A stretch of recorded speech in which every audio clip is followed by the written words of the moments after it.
So out of the three main names, Mark Canha, Tommy Pham, David Robertson, Elise, who do you see most likely getting moved if the Mets do become sellers? I think it's David Robertson, because when teams are, aiming for the postseason and championship, you always need bullpen arms. And Robertson has been in those situations. He's pitched in the big games, the high leverage situations, whether you need him as an eighth inning guy, a closer, he's really done it all. And so he, I think, presents the most value right now in what you could get back in return. And just, it would seem a lot of teams would be interested in that.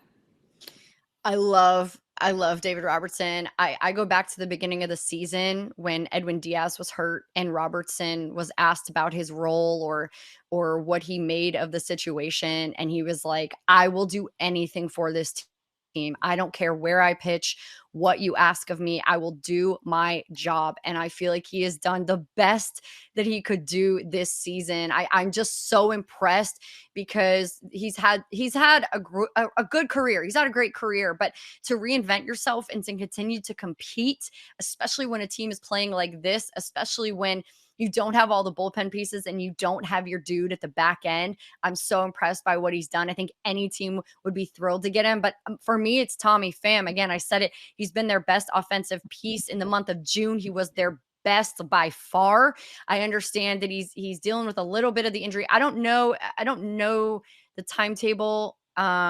Did he come back on Sunday? I can't remember. I don't think he did, right? Yeah, he came in. He came in. Okay, so he came back on Sunday. The rumors swirling around him, anybody could use his bat. I just like his approach. I feel like every time he comes up to the plate, he takes a really quality at bat. Every team needs a guy like him. He can play the outfield. He's versatile. I like he can bat anywhere in the lineup. Like for me, Tommy Pham, if you want to bat, you go in, you call Steven and you get the deal done. You get an arm back, whatever you may need, whatever Steve Cohen and Billy Epler feel like they want. Maybe it's prospects in return, but for me, Tommy Pham is top of the top.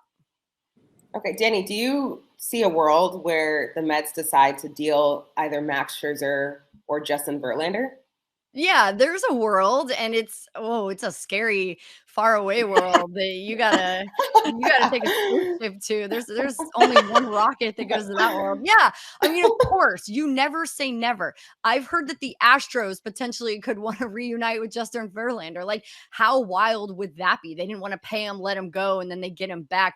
Steve Cohen would be eating a giant chunk, I think, of the salary on both ends.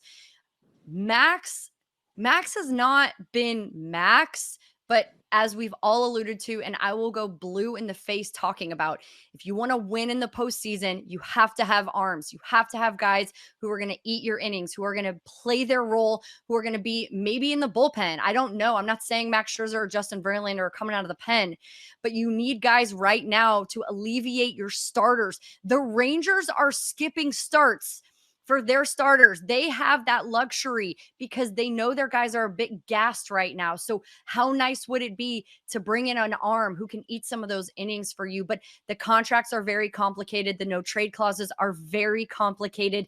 And let's be honest, I think that these guys are both going to stay here, which I think is almost a little more worrisome for what the team looks like next year and how they build around these guys. I think that's more concerning to me than whether or not they leave. But if I'm telling you right now, if Scherzer or Verlander are traded, that haul better be really dang good. You better get some really good names because those are first ballot Hall of Famers.